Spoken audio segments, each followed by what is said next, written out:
ಎಲ್ಲರಿಗೂ ನಮಸ್ಕಾರ. ಇವತ್ತು ಮೊಸರು ಮತ್ತು ಸೌತೆಕಾಯಿಯನ್ನು ಬಳಸ್ಕೊಂಡು ಅದ್ಭುತ ರುಚಿಯ ಒಂದು ಮೊಸರು ಹುಳಿಯನ್ನು ಮಾಡೋಣ ಬನ್ನಿ.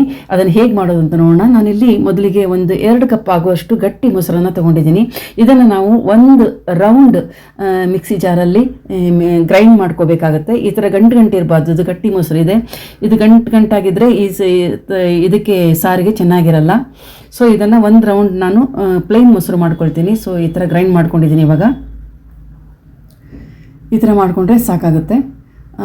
ಸೊ ಇದಕ್ಕೆ ಮಿಕ್ಸಿ ಜಾರನ್ನೇ ತೊಳೆದ್ಬಿಟ್ಟು ಸ್ವಲ್ಪ ನೀರು ಸೇರಿಸ್ಬಿಡೋಣ. ತುಂಬ ತೆಳ್ಳಗೆ ಮಾಡ್ಕೊಳ್ಳೋಕ್ಕೆ ಹೋಗಬೇಡಿ, ಚೆನ್ನಾಗಿರಲ್ಲ. ಸೊ ಸ್ವಲ್ಪ ಗಟ್ಟಿನೇ ಇರಬೇಕಾಗುತ್ತೆ ಇದು. ಸೊ ಇವಾಗ ಮೊಸರು ರೆಡಿಯಾಗಿದೆ ನಮಗೆ. ಇವಾಗ ಏನು ಮಾಡೋಣ ಅಂದರೆ ಇದಕ್ಕೆ ಸೌತೆಕಾಯಿ ಪೀಸಸನ್ನು ನೋಡಿ ಈ ಥರ ಕಟ್ ಮಾಡ್ಕೊಂಡಿದ್ದೀನಿ ನಾನು ಸಣ್ಣದಾಗಿ. ಇದನ್ನು ಒಂದು ಸೌತೆಕಾಯಲ್ಲಿ ನಾನು ಸುಮಾರು 3/4 ಭಾಗ ಇದಕ್ಕೆ ಸೇರಿಸ್ತಾ ಇದ್ದೀನಿ.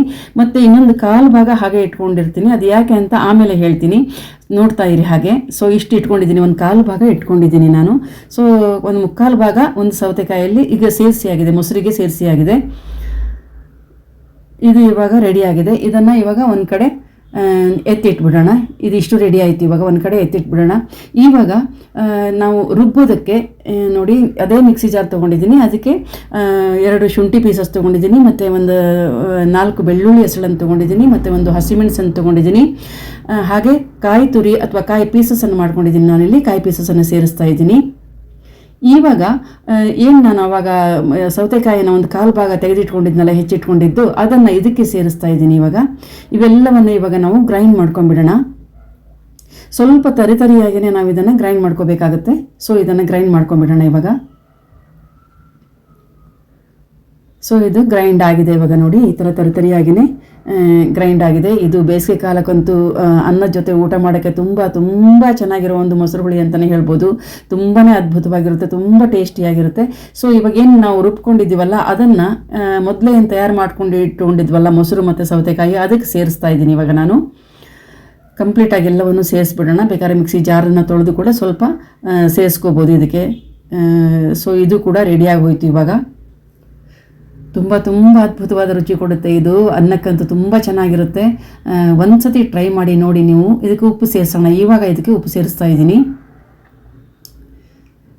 ಸೊ ಇದು ಒಂದು ರೆಡಿ ಆಯಿತು ಇವಾಗ. ಮೊಸರು, ಸೌತೆಕಾಯಿ, ಉಪ್ಪು ಮತ್ತು ಆ ರುಬ್ಬಿದ ಮಿಶ್ರಣ ಎಲ್ಲ ಹಾಕಿದ್ದೀವಲ್ವ, ಇದು ಒಂದು ಪಾರ್ಟ್ ರೆಡಿ ಆಯಿತು. ಇವಾಗ ಇದಕ್ಕೆ ಒಂದು ಒಗ್ಗರಣೆ ತಯಾರು ಮಾಡ್ಕೊಂಡ್ಬಿಡೋಣ. ಇವಾಗ ಇದಕ್ಕೆ ಸ್ವಲ್ಪ ನಾನು ಕೊಬ್ಬರಿ ಎಣ್ಣೆ ಸೇರಿಸ್ಕೊಳ್ತಾ ಇದ್ದೀನಿ. ಹಾಗೆ ಇದಕ್ಕೆ ಒಗ್ಗರಣೆಗೆ ಬೇಕಾಗಿರುವಂಥ ಸಾಸಿವೆಯನ್ನು ಸೇರಿಸ್ಕೊಳ್ತಾ ಇದ್ದೀನಿ. ಹಾಗೆ ಜೀರಿಗೆಯನ್ನು ಸೇರಿಸ್ಕೊಳ್ತಾ ಇದ್ದೀನಿ. ಮತ್ತು ಇಲ್ಲಿ ನಾನು ಒಣ ಮೆಣಸು ಅದನ್ನು ತುಂಡು ಮಾಡಿ ಒಂದು 3-4 ಪೀಸಸನ್ನು ಸೇರಿಸ್ಕೊಳ್ತಾ ಇದ್ದೀನಿ. ಒಣ ಮೆಣಸಾದ ನಂತರ ಸ್ವಲ್ಪ ಕರಿಬೇವನ್ನು ಸೇರಿಸ್ಕೊಳ್ಳೋಣ. ಸೊ ಇದನ್ನು ಕೂಡ ಎಲ್ಲವನ್ನು ಚೆನ್ನಾಗಿ ಫ್ರೈ ಮಾಡ್ಕೊಳ್ಳೋಣ. ಈ ಥರ ಎಲ್ಲ ಚೆನ್ನಾಗಿ ಫ್ರೈ ಆದ ನಂತರ ಇವಾಗೇನು ನಾವು ಮೊಸರು ಮತ್ತು ಸೌತೆಕಾಯಿ ಮತ್ತು ಆಮೇಲೆ ರುಬ್ಬಿದ ಮಿಶ್ರಣ ಎಲ್ಲ ಮಾಡಿಟ್ಕೊಂಡಿದ್ದೀವಲ್ಲ, ಅದನ್ನು ಗ್ಯಾಸ್ ಆಫ್ ಮಾಡಿಕೊಂಡು ಇದಕ್ಕೆ ಸೇರಿಸ್ಬೇಕಾಗುತ್ತೆ. ಯಾವುದೇ ಕಾರಣಕ್ಕೂ ಇದನ್ನು ಕುದಿಸಬಾರ್ದು. ನಾವು ಗ್ಯಾಸ್ ಆಫ್ ಮಾಡಿಕೊಂಡು ಈ ಥರ ಸೇರಿಸಿದರೆ ಆಗೋಯ್ತು. ಇದನ್ನು ನಾವು ಇಮಿಡಿಯೇಟ್ ಊಟ ಮಾಡಬೇಕಾಗುತ್ತೆ. ಸೌತೆಕಾಯಿ ಮೊಸರಲ್ಲೇ ನೆನೆಯೋ ಥರ ಇಡಬಾರ್ದು, ತುಂಬ ಹೊತ್ತು ಮಾಡಿ ಇಡಬಾರ್ದು, ಚೆನ್ನಾಗಿರಲ್ಲ. ಅನ್ನ ಎಲ್ಲವೂ ರೆಡಿಯಾಗಿರಬೇಕು. ಇದೇನು ಇನ್ನು ಊಟ ಮಾಡ್ತೀವಿ ಅನ್ನುವಾಗ ಇದನ್ನು ಮಾಡಿಕೊಂಡ್ರೆ ತುಂಬ ಚೆನ್ನಾಗಿರುತ್ತೆ, ತುಂಬ ಸ್ವಾದಿಷ್ಟಕರವಾಗಿರುತ್ತೆ, ತುಂಬ ರುಚಿಯಾಗಿರುತ್ತೆ. ಅದು ಹೇಳೋಕ್ಕೆ ಸಾಧ್ಯ ಇಲ್ಲ, ಅಷ್ಟೊಂದು ಚೆನ್ನಾಗಿರುತ್ತೆ. ಸೊ ನೀವು ಕೂಡ ನಿಮ್ಮ ಮನೆಯಲ್ಲಿ ಈ ಮೊಸರು ಹುಳಿಯನ್ನು ಮಾಡ್ಕೊಳ್ಳಿ. ಬರೀ ಮೊಸರು ಮತ್ತು ಸೌತೆಕಾಯಿ ಇದ್ದರೆ ರೆಡಿ ಆಗುತ್ತೆ. Thank you so much for watching. ಧನ್ಯವಾದಗಳು.